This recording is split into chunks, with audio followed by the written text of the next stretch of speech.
साल भी हाहाकार मचा हुआ है। जनवरी 2025 का महीना यूक्रेन के युद्ध के सबसे खतरनाक दिन साबित हो रहे हैं। जेलेंस्की की सेना के अंदर बड़ा हड़कंप मचा हुआ है, क्योंकि पुतिन का सबसे भरोसेमंद general, chief of Russian general staff Valery Gerasimov अचानक यूक्रेन की जमीन पर उतरा है, जो युद्ध में तबाही मचा रहा है। उसे रूस के सबसे खतरनाक फौजियों की बहादुरी का तमगा दिया जा रहा है।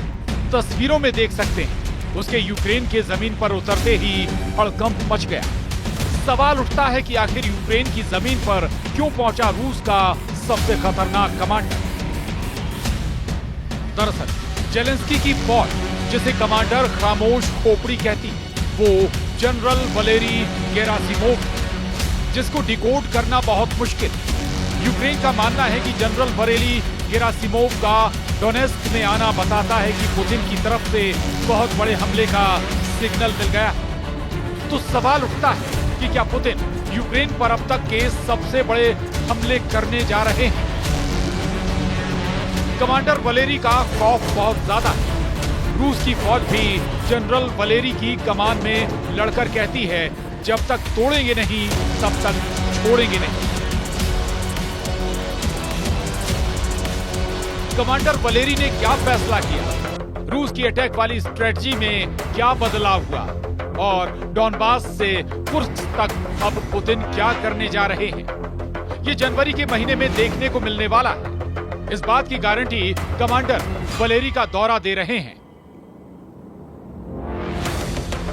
20 जनवरी की रात को रूस ने यूक्रेन के पोक्रोव्स्क पर ऐसा हमला किया जिसने जेलेंस्की की उम्मीदों की धज्जियां उड़ा दी, जो उन्होंने अमेरिका से लगाई हुई।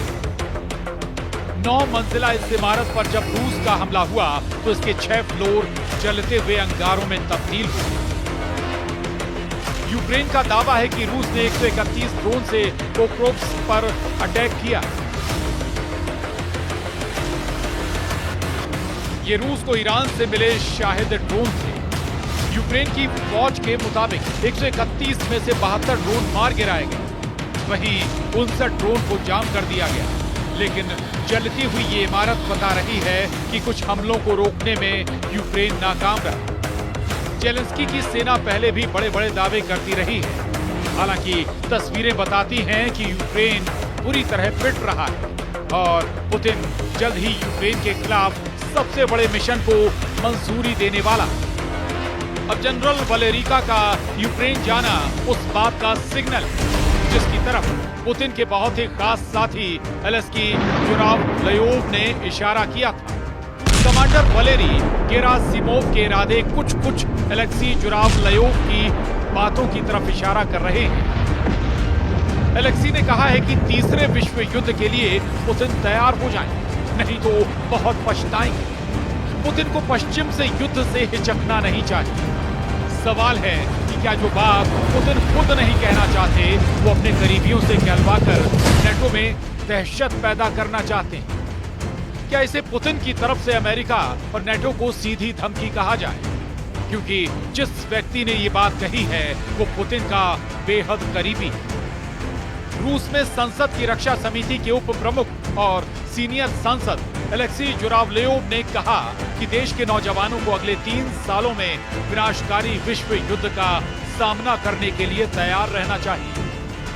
अब पश्चिमी देशों के साथ रूस के टकराने का खतरा है और मॉस्को को इससे बिल्कुल पीछे नहीं हटना चाहिए। लेकिन अब रूस को डराने वाली खबर वॉशिंगटन डीसी से आई, क्योंकि व्हाइट हाउस में जाने के बाद राष्ट्रपति डोनाल्ड ट्रंप ने यूक्रेन को लेकर ऐसा फैसला किया है जिससे कीव और मॉस्को दोनों जगह पावर सेंटर बेचैन।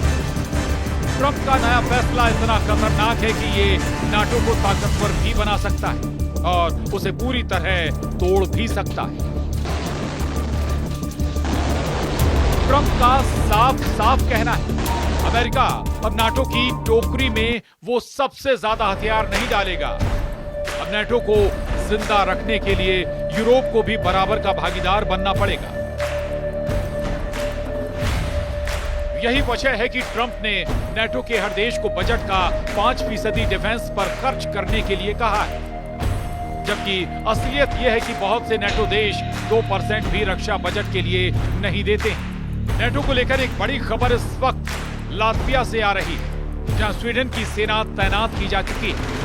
लातविया वो देश है जिसका पूर्वी बॉर्डर रूस से लगता है और नेटो के खिलाफ जब भी पुतिन कोई बड़ा एक्शन लेंगे तो उनका पहला टारगेट लातविया ही बनेगा।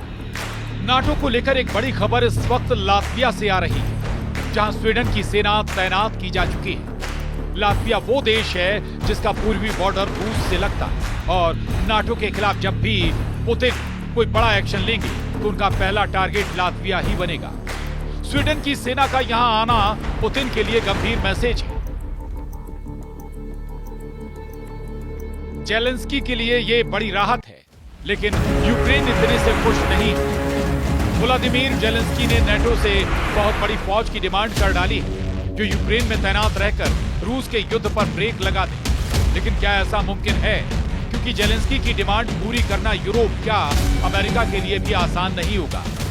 जेलेंस्की ने रूस को रोकने के लिए 2000 नहीं, 20,000 नहीं, बल्कि 2 लाख फौजियों की मांग कर डाली। सवाल है कि क्या रूस के खिलाफ यूरोप के सैनिकों की कुर्बानी देना चाहते हैं? जेलेंस्की इसलिए पैनिक बटन दबा रहे हैं क्योंकि पुतिन ने अपने सबसे बड़े कमांडर को यूक्रेन भेजा है।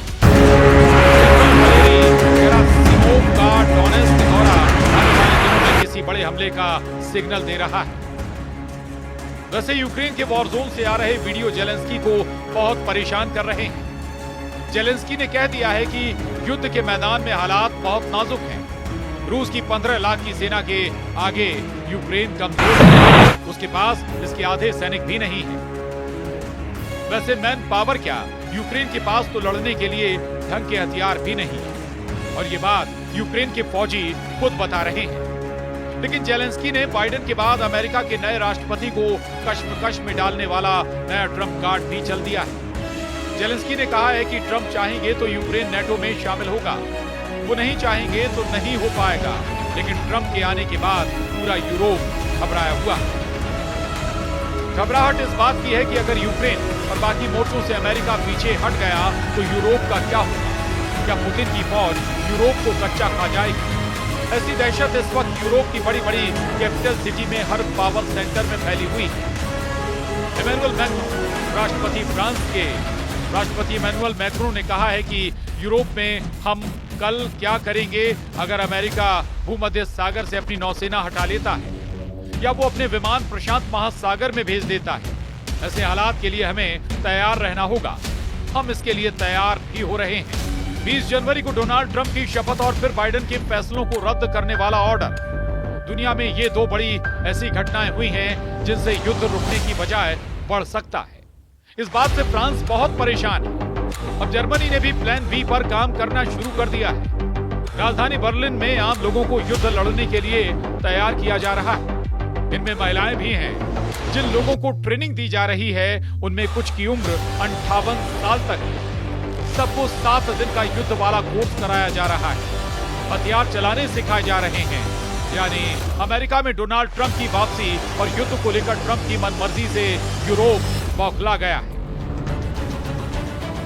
रूस को टक्कर देने वाले यूरोप में एक बड़ा नाम काया कैलस का है। ये महिला एस्टोनिया की प्रधानमंत्री रही और अब ये यूरोपीय संघ की विदेश नीति बना रही है। यूक्रेन में युद्ध की शुरुआत से ही काया कैलस पुतिन की सबसे बड़ी विरोधी मानी जाती रही। जब किसी भी लीडर की हिम्मत नहीं हुई कि वो पुतिन के सामने उनकी आंखों में आंखें डालकर रूस को ललकारें, रूस के सामने खड़ा होकर बोले, तब काया कैलस ने पूरे यूरोप में सुर्खियां बटोरी। काया कैलस कह रही हैं कि रक्षा बजट पर ट्रंप का तर्क सही है। सबको रक्षा बजट 5% तक बढ़ा देना चाहिए।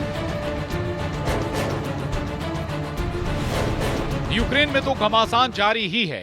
नेटो पर भी पुतिन की नजरें टेढ़ी हो गई हैं, क्योंकि जब से कुर्स्क में जेलेंस्की ने हमला किया है, पुतिन इसका हर्जाना नेटो से लेना चाहते हैं।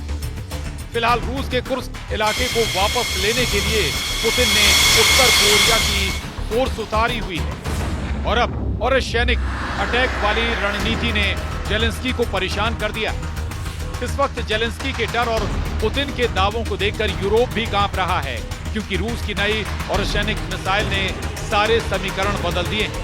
अब पूरा यूरोप पुतिन के ऐसे दायरे में आ गया है जिसमें सिर्फ 20 मिनट के अंदर पूरे यूरोप को जलाने का ऑर्डर जारी किया जा सकता है।